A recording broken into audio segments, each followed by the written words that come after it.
Todos hemos visto dinosaurios, en películas, museos o juguetes, pero aquí viene lo raro. Nadie en toda la historia de la humanidad los ha visto vivos. Entonces, ¿cómo sabemos que tenían plumas? ¿Que rugían? ¿Que el T-Rex no caminaba como un lagarto, sino como un ave gigante?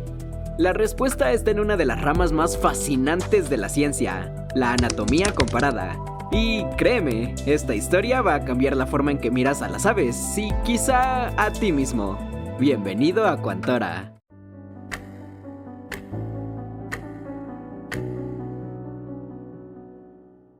Durante millones de años, los dinosaurios quedaron enterrados bajo capas de rocas, aplastados, fragmentados y convertidos en piedra. Cuando un científico encuentra un fósil, no está desenterrando un cuerpo, está desenterrando una pista. Un fragmento de algo que existió hace tanto tiempo que el resto ya no está. La mayoría de los dinosaurios que conocemos hoy se basan en esqueletos incompletos. A veces solo una pata, una mandíbula o incluso un diente. El resto simplemente desapareció para siempre. Y aún así, a partir de esos fragmentos, los paleontólogos intentan reconstruir seres enteros. Cada hueso es una pista, cada grieta una hipótesis. Entonces es muy probable que muchos dinosaurios famosos como el Tyrannosaurus Rex, el Triceratops o el Velociraptor no se parecieran exactamente a cómo los muestran las películas. Mi favorito es el Estrigosaurio. Querrás decir estegosaurio.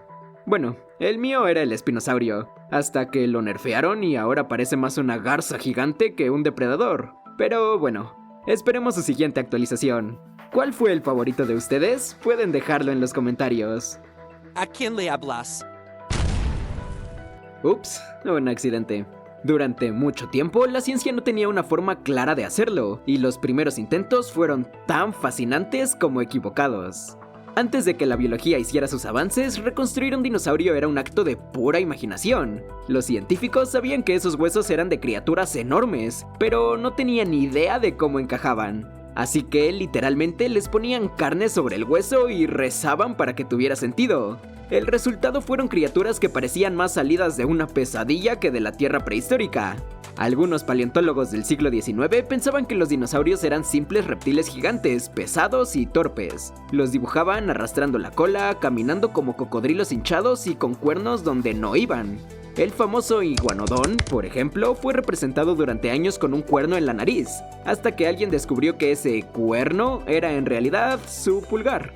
Esos primeros intentos son un reflejo de cómo funciona la ciencia. Cometemos errores, los observamos, los corregimos y avanzamos. Y ese avance llegó cuando alguien empezó a mirar los huesos de otra forma, no como piezas sueltas, sino como parte de un lenguaje biológico que podía leerse. Entonces, Jurassic Park nos ha estado mintiendo todo este tiempo. No mintiendo, sino contando la mejor historia que podían con la ciencia que tenían en los 90. La ciencia, a diferencia de las películas, sí que hace remakes y cada vez son más alucinantes. A comienzos del siglo XIX, un científico francés llamado Georges Cuvier cambió para siempre la forma en que entendíamos los fósiles. Mientras otros intentaban imaginar cómo se veían los animales extintos, Cuvier se hizo una pregunta diferente. ¿Y si los huesos ya contienen la respuesta? Cuvier creía que cada parte del cuerpo está relacionada con todas las demás. Si conoces un solo hueso, puedes deducir el resto. Un diente afilado revela un carnívoro. Un fémur robusto indica un cuerpo pesado. Una articulación curva sugiere velocidad o agilidad. Era como leer un idioma oculto en la forma de los huesos, y Cuvier lo dominaba a la perfección. A partir de fragmentos minúsculos, fue capaz de reconstruir animales completos con una precisión sorprendente. No porque los hubiera visto, sino porque entendía cómo funciona la biología. En cierto modo, es como si quisiéramos reconstruir el megalodón solo observando al tiburón blanco. No son iguales, pero comparten tanto su estructura, su forma de cazar y su fisiología, que una especie viva puede ayudarnos a imaginar con bastante precisión a la que ya no existe. Cuvier aplicó esa misma lógica, pero con huesos de criaturas que nadie había visto jamás. Demostró que los fósiles no eran simples piedras con forma de hueso, sino mensajes biológicos del pasado. Gracias a su método nació la anatomía comparada, una herramienta que permitía conectar especies vivas y extintas y que décadas más tarde se convertiría en la clave para entender cómo eran los dinosaurios. Hoy, reconstruir un dinosaurio ya no depende solo de pinceles, fósiles y suerte. Ahora combinamos biología, física, anatomía comparada y tecnología digital para traerlos de vuelta, visualmente al menos. Primero, los paleontólogos estudian los huesos igual que lo hacía Cuvier, pero ahora pueden escanearlos en 3D con precisión microscópica. Esto les permite ver detalles invisibles al ojo humano, la inserción de los músculos, la orientación de las articulaciones o incluso el grosor de la piel. Después, esos modelos digitales se llenan de músculo, tendones y tejidos blandos, basándose en animales modernos con cuerpos parecidos, aves, cocodrilos, avestruces o incluso grandes mamíferos. Con esos datos, los científicos pueden simular cómo caminaban, cuánto pesaban o qué tan rápido podían moverse. Algunos usan software de biomecánica similar al que se emplea para diseñar robots o prótesis humanas. Por ejemplo, comparando el fémur de un Tyrannosaurus Rex con el de un avestruz y un cocodrilo, se puede deducir que caminaba de forma más parecida a un ave gigante que a un lagarto. Gracias a eso, sabemos que muchos dinosaurios no eran torpes reptiles arrastrando la cola, sino animales activos, ágiles y con movimientos sorprendentemente elegantes. Y lo mejor es que la anatomía comparada sigue siendo el corazón del proceso. La tecnología solo amplifica lo que los huesos ya nos están diciendo. A pesar de todo lo que hemos aprendido, todavía hay muchas cosas que simplemente no sabemos. Podemos estimar cómo caminaban, cuánto pesaban o cómo cazaban, pero no su color, su sonido, ni con certeza cómo se comportaban entre ellos.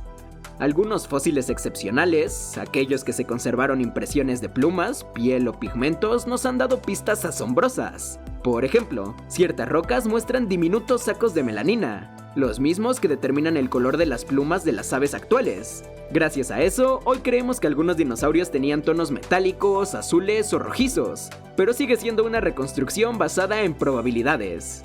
El rugido del T-Rex en las películas, por ejemplo, es una mezcla de elefante, tigre y cocodrilo. En realidad nadie sabe cómo sonaba, quizá no rugía, quizá graznaba, y sí, eso sería mucho menos épico. Cada nuevo fósil puede reescribir lo que creíamos cierto. La ciencia no ofrece verdades absolutas, sino versiones cada vez más afinadas de la realidad, y esa es justamente su belleza, nunca se detiene. Entonces, ¿podría aparecer un fósil mañana que haga que todo lo que dijimos quede mal? Podría aparecer uno que lo cambie todo, y sería el día más emocionante para un paleontólogo. La ciencia no se trata de tener la razón para siempre, sino de acercarse cada vez más a ella. Genial. Entonces el video expira en 3, 2, No. Falta el plot twist final. Y si creías que los dinosaurios desaparecieron por completo, en realidad siguen aquí. Las aves no son sus descendientes lejanos, son dinosaurios, literalmente.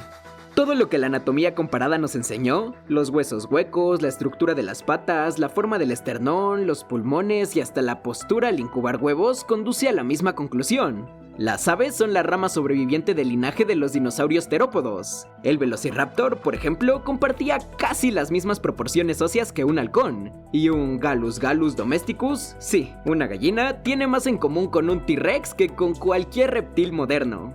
Así que cada vez que un pájaro canta, no estás oyendo un animal cualquiera, estás oyendo el eco de una criatura que alguna vez dominó el planeta. Entonces, si como nuggets de pollo en forma de dinosaurio estoy comiendo técnicamente dinosaurios? Científica y retorcidamente, sí, pero no lo digas así, por favor.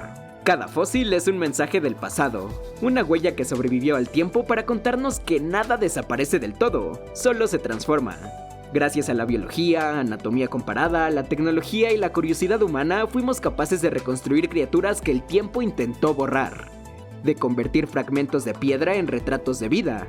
Y al hacerlo, no solo entendimos cómo eran ellos, sino también quiénes somos nosotros. Porque al final, la ciencia no trata de revivir el pasado, sino de recordarnos que seguimos siendo parte de él. Y bueno, si llegaste hasta aquí, de verdad te agradezco de corazón por ver el video completo. Puedes suscribirte si quieres apoyar moralmente este canal, eso ya significa muchísimo.